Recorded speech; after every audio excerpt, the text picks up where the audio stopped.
Voulez-vous être millionnaire? Vous savez, vous le pouvez. Tout ce que vous avez à faire, c'est mettre de côté l'un de ces billets chaque semaine. Presque tout le monde a déjà rêvé de devenir millionnaire. Mais pourtant, seulement 0,79% de la population a atteint ce titre tant convoité. Vous vous dites peut-être que c'est inaccessible ou que l'argent ne tombe pas du ciel. Vous risquez pourtant d'être surpris. Dans cet épisode, vous allez découvrir que même une personne qui travaille au McDonald's peut tout à fait devenir millionnaire avec le bon état d'esprit et le bon plan d'action.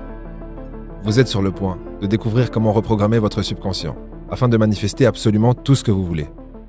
Que vous vouliez sortir des dettes, gagner plus d'argent ou simplement atteindre la vie de vos rêves. Cet épisode est fait pour vous. Maintenant, considérez ceci juste un instant. Lorsque vous pensez en images. Faisons un test. Je vais vous suggérer de penser à la maison dans laquelle vous vivez. Et en le faisant, réalisez qu'une image de votre maison apparaît sur l'écran de votre esprit. C'est presque comme si il y avait un écran qui se trouvait juste au centre de notre tête. Et à la seconde à laquelle nous pensons à notre maison, l'image de la maison apparaît sur l'écran de notre esprit. Maintenant, j'aimerais vous proposer de penser à votre voiture. Et à la seconde à laquelle vous pensez à votre voiture, l'image de la maison est partie et l'image de la voiture est là. Pensez à votre cuisine, votre jardin. Pensez à votre poste de travail ou à votre école. Et bang, bang, bang, juste comme ça l'image change. Nous pensons littéralement en images. Maintenant, je vais vous proposer de penser à votre esprit. Maintenant, lorsque la plupart des gens pensent à leur esprit, ils voient une image du cerveau. Combien parmi vous ont vu un cerveau? Il y a pas mal de mains en l'air. Et pourtant, le cerveau n'est pas l'esprit, pas plus qu'un ongle de doigt le serait. Et de façon paradoxale, l'ongle de votre doigt et votre cerveau sont l'esprit. Vous voyez, l'esprit est une activité et le corps est la manifestation de cette activité. Et nous allons découvrir, à travers cette vidéo, que le corps n'est vraiment rien d'autre qu'un instrument de l'esprit. Maintenant, votre cerveau est constitué de centaines de milliers de cellules. À l'intérieur de ces cellules, nous imprégnons des visuels ou des images. Et alors que nous pensons, nous activons ce groupe particulier de cellules cérébrales. Et l'image qui est à l'intérieur flash sur l'écran de notre esprit. Ce que nous allons faire, c'est vous dire une chose 10 000 fois et de 10 000 façons différentes. Et nous allons faire flasher des images sur l'écran de votre esprit jusqu'à ce que vous obteniez une image claire de la grandeur et de la prospérité qui est enfouie au fond de vous, parce que c'est ce qu'il s'y trouve. Peu importe que vous le compreniez ou pas, à ce stade. Maintenant, nous vous suggérons que lorsque vous voyez de l'argent, peu importe lorsque vous pensez à l'argent, voyez cette chose en tant qu'un obéissant, diligent, serviteur. Vous êtes le maître, c'est le serviteur. Et n'inversez jamais cette équation, ou vous finirez par vous retrouver dans de très très gros problèmes. Pour ne plus être le serviteur de l'argent, il faut commencer par réaliser que vous avez une conscience de l'argent. Et cette conscience de l'argent se divise en deux parties. Il y a la conscience des dépenses et il y a la conscience des gains. La plupart des gens ont une conscience des dépenses surévoluée. Ce qui veut dire qu'ils savent exactement ce qu'ils veulent acheter avec chaque salaire qui arrive chaque mois. Par contre, la plupart des gens, au moment où ils trouvent un travail, ils arrêtent de développer leur conscience des gains. C'est un peu comme les gens qui sortent de l'école et qui se disent « Bah voilà, j'ai fini d'apprendre pour le reste de ma vie ». En réalité, trouver un travail, c'est juste la première étape dans le développement de votre conscience des gains. Parce que si vous ne développez pas votre conscience des gains, bah vous resterez à vie coincé dans ce que j'appellerais la pyramide de l'esclavage, qui est de travailler pour gagner un salaire, pour ensuite dépenser ce salaire, pour ensuite retourner travailler. Et l'idée, c'est que si vous allez travailler pour gagner un salaire, et qu'au lieu de dépenser ce salaire, ou la totalité de ce salaire, vous l'investissez, après un certain stade, vous allez pouvoir vivre sur les intérêts de vos investissements. Ce qui vous permettra de ne pas dépendre de l'État, par exemple, en espérant avoir une retraite. Mais surtout de vous offrir une retraite anticipée. Et donc d'arrêter de travailler quand vous le souhaiterez, par exemple. Et pour ceux qui se disent « mais je ne gagne pas assez pour épargner ». En gros, c'est faux. Tout le monde gagne assez pour épargner. Laissez-moi vous poser cette question, par exemple. Qui est le plus riche entre une personne qui gagne 100 000 par mois et une personne qui gagne 5 000 par mois? Si vous avez pensé 100 000 par mois, la réponse c'est pas forcément. Parce que si la personne qui gagne 100 000 par mois a des dépenses qui dépassent 100 000 par mois, et que la personne qui gagne 5 000 par mois a des dépenses qui dépassent 100 000 par mois, a des charges qui ne s'élèvent pas en dessus de 4 000 par exemple, la personne qui gagne 5 000 par mois arrive à épargner environ 1 000 € par mois. Ce qui veut dire qu'elle s'enrichit de 1 000 € de plus que la personne qui gagne 100 000 par mois mais qui a 100 000 de dépenses par mois. Donc ce qui compte, ce n'est pas vos revenus, mais c'est vos revenus moins vos charges. Earl Nightingale a dit quelque chose que j'adore.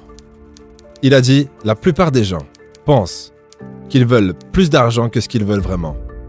Et ils se satisfont de beaucoup moins que ce qu'ils pourraient avoir. » J'imagine que, probablement, beaucoup d'entre vous sont nés avec la même croyance que moi, croyance transmise pendant notre éducation, que si vous voulez gagner de l'argent, vous allez devoir travailler très dur. Eh bien, laissez-moi revenir sur ce que Napoleon Hill a dit à ce sujet. Il a dit « Une idée est tout ce dont vous avez besoin pour atteindre le succès que vous recherchez. » Maintenant, il a dit que lorsque la richesse commence à arriver, elle arrivera tellement rapidement et avec une telle abondance que l'on se demandera où est-ce qu'elle a été cachée pendant toutes ces années. Maintenant, il a dit « Ceci est une remarque surprenante, d'autant plus lorsqu'on prend en considération la croyance populaire qui dit que la richesse ne vient qu'à ceux qui travaillent dur et longtemps. » Lorsque vous commencez à réfléchir et devenir riche, vous allez observer que la richesse commence avec un état d'esprit, avec un objectif bien défini et avec peu ou pas de dur travail. Il dit « Vous et toute personne devrait s'intéresser à comment obtenir cet état d'esprit qui attirera la richesse. » Bob Proctor va tout de suite vous dessiner une image de l'esprit. Mais avant ça, arrêtons-nous sur l'idée de qu'est-ce que le dur travail. Parce que si le dur travail était de l'amusement, tout le monde pourrait atteindre ses objectifs beaucoup plus facilement. Quand on y pense, le dur travail, c'est simplement quelque chose qu'on n'a pas très envie de faire. Une tâche pour laquelle on a de la réticence. Parce que quand on y pense, certains jeux vidéo auxquels vous jouez peut-être demandent plus d'effort mental, plus de concentration que les activités que vous devriez faire pour atteindre vos objectifs. Alors que faire? Bob Proctor va vous expliquer qu'en réalité, vos comportements actuels ne sont que les effets d'une cause qui se trouve juste ici. Mais avant ça, rappelez-vous que la plupart des grands artistes, musiciens, peintres, etc., disent souvent après avoir achevé une œuvre qu'ils n'ont été que le canal qui a permis la création de cette œuvre. Autrement dit, ils disent que l'action s'est prise d'elle-même. Et c'est souvent ce genre d'action qui paraît spontanées, mais qui sont en fait, bien souvent, la cause d'idées subconscientes qui permettent d'atteindre les meilleurs résultats. Vu que personne n'a jamais vu l'esprit, je vais créer une image de l'esprit. Maintenant, laissons ceci représenter l'esprit. Ensuite, laissons ceci, cette chose à laquelle nous avons donné toute notre attention jusqu'à maintenant, le corps. Et c'est cette chose ici qui se transforme en action et cause les résultats que nous obtenons. Si nous voulons changer ce que nous faisons, ou si nous voulons changer notre comportement, nous allons carrément devoir changer ce qu'il se passe ici. Si nous voulons changer ce qu'il se passe ici, nous allons devoir comprendre comment ça fonctionne. Il y a 2 sections à l'esprit, jointes ensemble, mais différentes dans leur façon de fonctionner. Et nous nous référons à ceci en tant que l'esprit conscient, et à ceci en tant que l'esprit subconscient. Vous savez quelle est la question? Est-ce que cette idée va m'emmener d'où je suis et me faire avancer dans la direction de l'étoile que je vise? Est-ce qu'elle m'aidera à atteindre mon objectif? Si ce n'est pas le cas, je vous le garantis, qu'elle vous emmènera dans l'autre direction, parce que vous n'allez pas rester là où vous êtes. Cela est certain. Cette zone de confort est un endroit dangereux où se trouver. Comme Bob Briggs l'a dit, c'est peut-être confortable, mais c'est un mauvais endroit. Vous avez la capacité, lorsque quelqu'un vous fait une suggestion, qui vous emmènera dans une direction autre que l'endroit où vous voulez aller, vous avez la capacité de consciemment et mentalement rejeter cette idée. Et ensuite, vous pouvez aller de l'avant et créer n'importe quelle autre idée que vous pourriez vouloir. Autant longtemps qu'une idée est dans votre esprit conscient, elle n'aura absolument aucun effet sur votre corps physique ou sur ce que vous faites. Absolument aucun effet.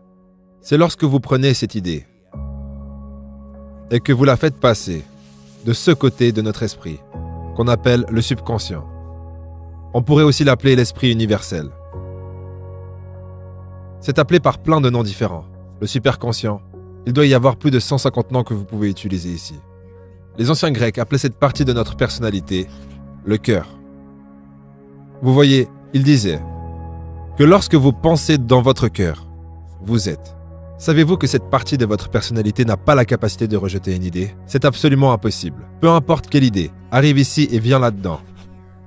Instantanément, elle est manifestée dans votre corps physique. Maintenant, quand une idée vient de l'extérieur, on la laisse instantanément venir ici et on agit sur cette base. J'aimerais que vous preniez votre main et la teniez comme ça juste un instant. Prenez votre main et tenez-la comme ça. Et mettez-la sur votre menton. Est-ce que c'est OK? Où est votre menton?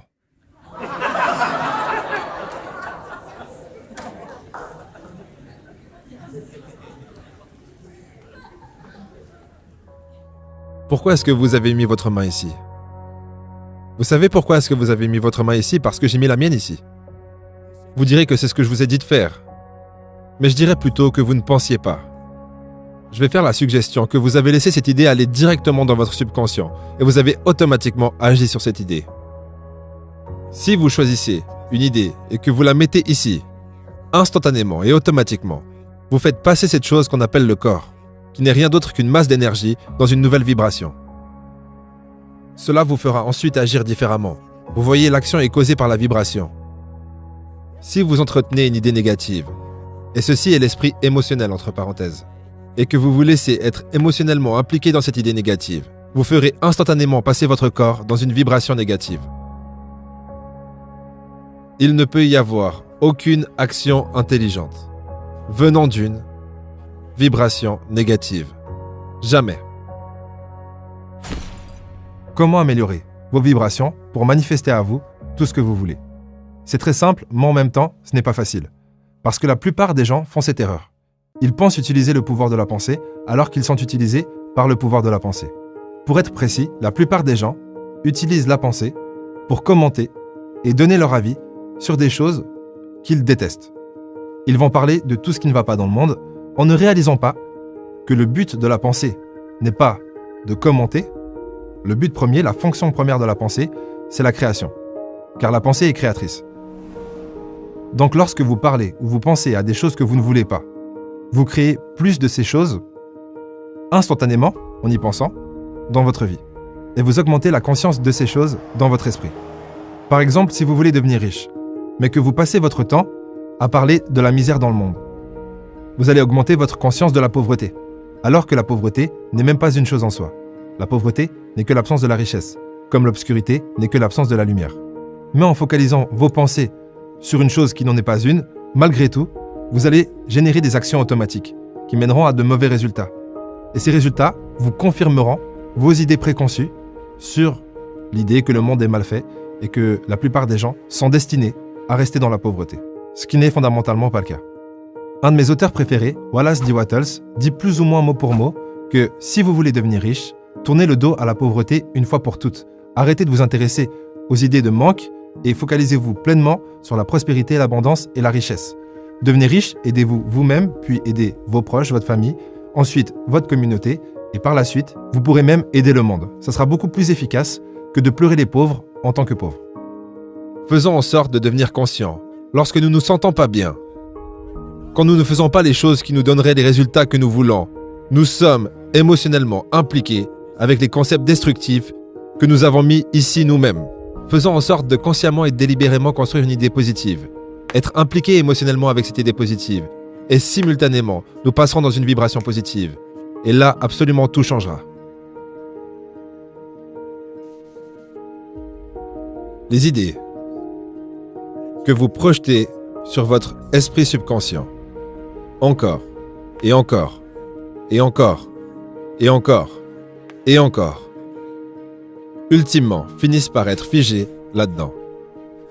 Vous voyez, ce que vous faites, quand vous construisez ces idées, dont nous discutons maintenant, ce que vous faites, c'est construire des cellules cérébrales. À chaque fois que vous pensez à cette idée, vous renforcez ces cellules cérébrales. Dans une période de temps relativement courte, le docteur Maxwell Maltz, l'incroyable auteur du merveilleux best-seller Psycho-Cybernétique, a mis en avant qu'en approximativement 21 jours, à faire ceci avec une idée, cette idée sera incrustée dans votre esprit. Ensuite, cela est plus communément appelé une habitude. Une habitude est une idée qui est figée dans notre esprit subconscient. Et cela nécessite plus aucune pensée consciente. Ça nous fait juste agir.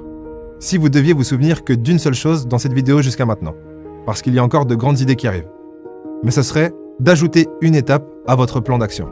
Au lieu de vous dire « il faut absolument que je fasse X ou Y », dites-vous plutôt « il faut absolument que je reprogramme mon subconscient pour que X ou Y se fasse de soi-même ».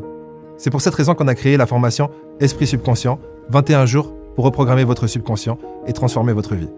Cette formation vous guidera jour après jour pendant 21 jours pour vous transmettre tout ce que vous avez à savoir sur la reprogrammation du subconscient. D'ailleurs, il y a déjà des centaines de personnes qui ont rejoint la formation, donc j'en profite pour vous dire merci de votre confiance. Ah oui, petite parenthèse, vous retrouvez dans la description un lien, vous avez juste à mettre votre email et vous pourrez accéder à une vidéo totalement gratuite qui vous apprendra à transformer votre sens d'identité. Revenons en arrière et pensons à l'argent juste un instant.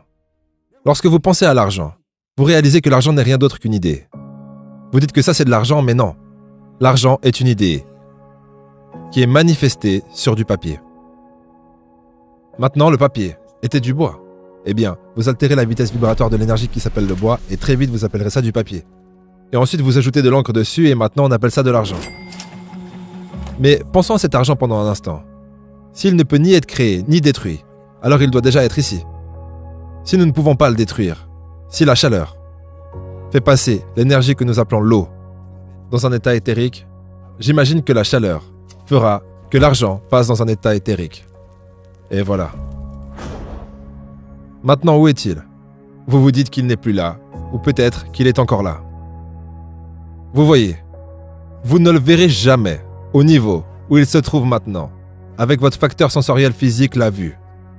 Mais si vous utilisez votre intellect et développez la compréhension, vous saurez qu'il est toujours là. Ce que nous voulons, c'est le faire apparaître sous une forme physique. Maintenant, c'est la chose la plus bizarre que vous entendrez. En tout cas pour certaines personnes. Mais je vais vous dire que c'est la chose la plus vraie que vous entendrez, si vous comprenez les lois naturelles. Maintenant, ce dont je parle, c'est de faire passer votre esprit dans un niveau de vibration supérieur, développer une conscience supérieure, et vous pourrez littéralement attirer toutes les choses que vous voulez. Vous voyez, l'argent est littéralement attiré par nous. Ou il est repoussé. On a déjà rapidement parlé des revenus, en disant que vos revenus n'étaient pas la chose la plus importante dans un premier temps. Mais malgré tout, augmenter vos revenus est la façon la plus sûre d'augmenter votre capital. Bien sûr, en vous assurant encore une fois de ne pas augmenter vos charges au fur et à mesure que vos revenus augmentent. Mais comment augmenter ces revenus, ou même créer un revenu pour ceux qui n'en ont pas? Eh bien, il n'y a pas beaucoup de façons de le faire. La première, c'est de vendre un produit, et la deuxième, c'est de vendre un service. Quelque part, même les employés sont entrepreneurs dans ce sens-là, car ils vendent un service, leur temps et leur capacité, à une entreprise qui vend un produit ou un service directement à une clientèle. Maintenant, sachant que l'argent n'est rien d'autre qu'une idée, communément acceptée, contre quoi s'échange une idée? Une idée s'échange contre une autre idée. Mais cette idée, qu'elle soit un produit ou un service, doit avoir une valeur d'utilisation plus grande aux yeux de l'acheteur que la valeur monétaire.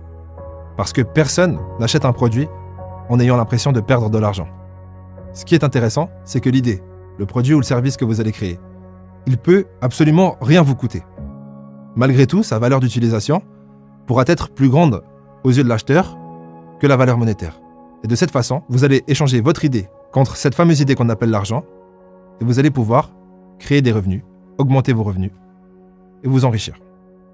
La quantité d'argent que vous et moi gagnons sera toujours en parfait ratio avec le besoin pour ce que vous faites, votre capacité à le faire et la difficulté qu'il y aurait à vous remplacer. Maintenant, il y a très probablement un grand besoin pour ce que vous faites. Vous n'avez rien à faire avec cela, ce besoin était juste présent.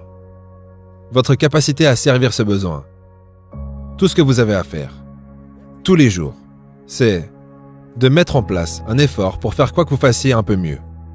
Et en faisant cela, vous allez découvrir que ça deviendra très difficile de vous remplacer. Il y a très peu de pros dans les parages. Beaucoup de gens sont occupés, mais ils ne sont pas très nombreux à faire les choses bien. Maintenant, nous disons que pour que vous puissiez atteindre ce concept de prospérité et vous lancer à fond, vous devez être spécifique. Si vous voulez de l'argent, vous devez être certain que vous savez exactement combien d'argent vous voulez. Vous voyez, la chose avec laquelle nous travaillons, c'est notre esprit subconscient. Maintenant, nous avons abordé cela déjà quelques fois, mais faisons-le encore une fois.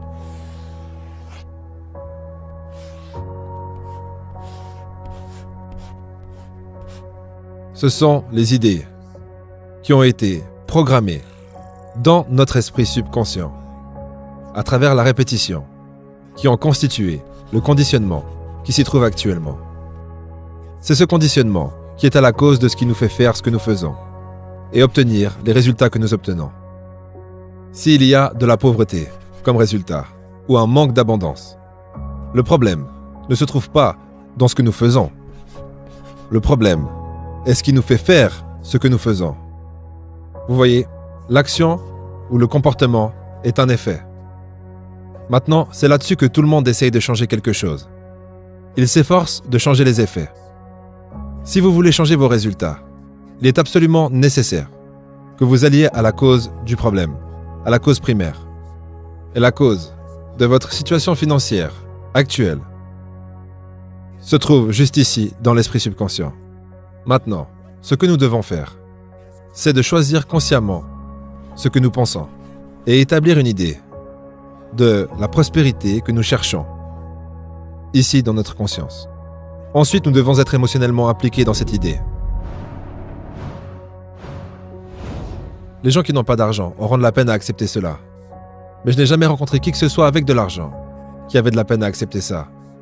Pour tout dire, ils le savent, et c'est la raison pour laquelle ils ont de l'argent.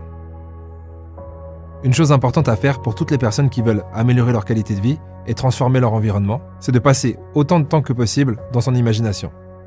L'idée, c'est que vous pouvez utiliser votre imagination pour penser à n'importe quoi. Votre voiture, votre maison, vous l'avez déjà fait. Mais ce que vous pouvez faire également, c'est créer des environnements de toutes pièces et vivre dans ces environnements. Par exemple, même si vous vivez dans une cave, vous pouvez fermer les yeux et vous imaginer dans la maison de vos rêves. Et l'idée, ça va être d'ignorer l'environnement qui vous déplaît actuellement et passer le plus de temps, quand vous avez des moments de libre, dans la sensation que vous êtes déjà dans l'environnement de vos rêves. Maintenant, pensons à ça. Y a-t-il quelqu'un ici qui a 20 ans? 21 ans? Laisse-moi te poser une question. Est-ce que tu voudrais te lever juste une minute? Andy, combien de façons? Laisse-moi d'abord te serrer la main. Comment ça va, Andy? Bien et vous? Je vais merveilleusement bien. Andy, combien de façons y a-t-il de gagner de l'argent à ton avis? Des centaines? Eh bien, tu sais, c'est marqué dans le livre qu'il y en a seulement 2. Seulement 2 façons. Maintenant, c'est un peu choquant pour la plupart des gens. Il y a un jeune homme l'autre jour qui a répondu une façon. Il était très proche. Il y a 2 façons. La première, c'est les gens qui travaillent. Et la deuxième, c'est l'argent qui travaille. Ce sont les 2 seules façons que vous avez pour gagner de l'argent. Est-ce que tu travailles, Andy? Oui. Tu travailles. Est-ce que tu dépenses l'un de ces billets chaque semaine? Très facilement. Très facilement. Ce que nous regardons ici, c'est un billet de $20.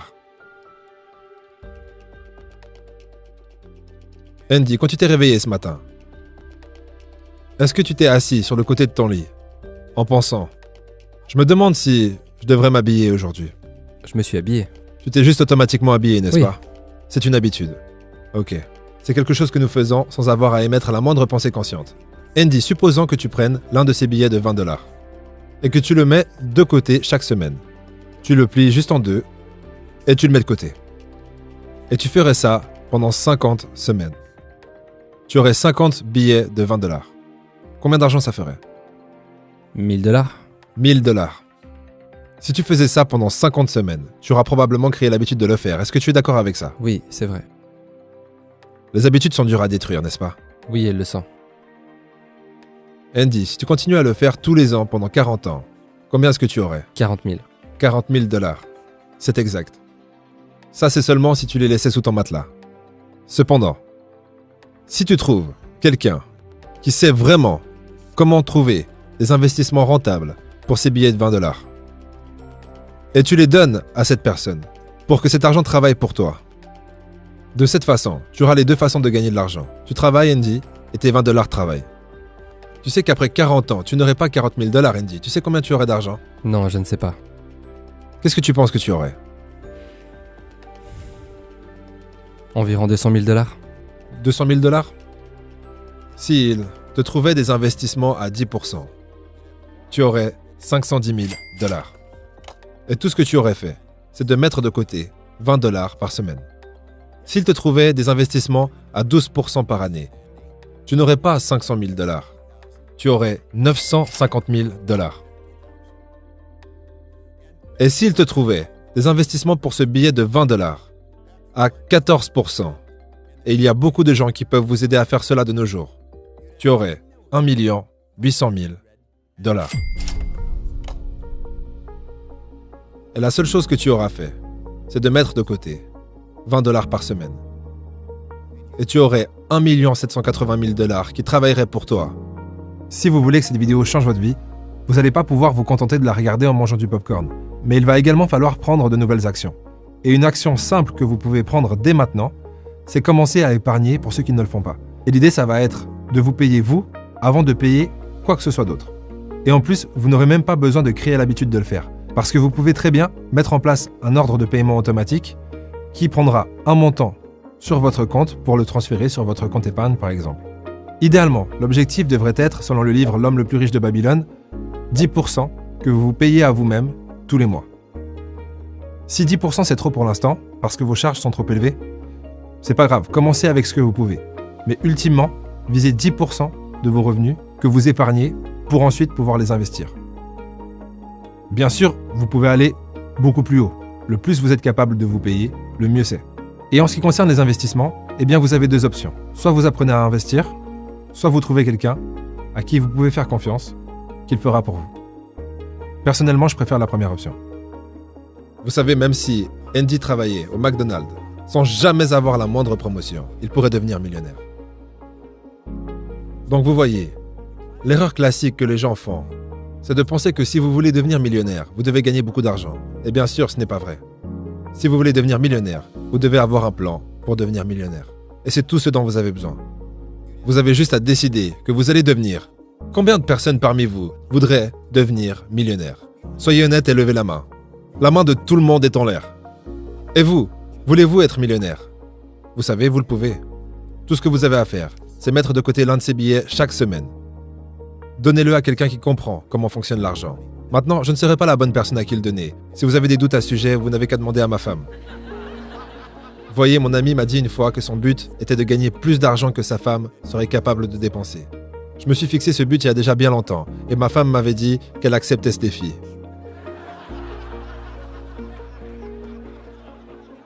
Pourquoi n'y a-t-il pas plus de personnes qui deviennent millionnaires? Vous pensez que c'est peut-être parce qu'ils n'ont pas développé l'habitude de mettre l'un de ces billets de côté? Qu'avons-nous dit au sujet des habitudes? Nous avons dit qu'une habitude était une idée qui était figée ici, dans notre esprit subconscient, en ce qui concerne l'argent. Maintenant, si le nombre de personnes qui y arrivent est si petit, ils doivent avoir une habitude dans leur esprit subconscient, en ce qui concerne l'argent. Mais je dirais que c'est une mauvaise habitude. Mais vous savez qu'à travers un choix conscient, nous pouvons créer une bonne habitude. Nous pouvons renouveler l'esprit. Et vous n'avez qu'à vous discipliner pendant une période très, très courte. Si vous êtes toujours là, ça veut quand même dire, j'ai l'impression, que cette vidéo vous a plu. Sinon, vraiment, faut pas vous torturer comme ça. Mais si cette vidéo vous a plu, laissez un pouce en l'air, cliquez sur la petite cloche avec toutes les notifications et le bouton s'abonner, bien évidemment. Et moi, je vous dis au prochain épisode.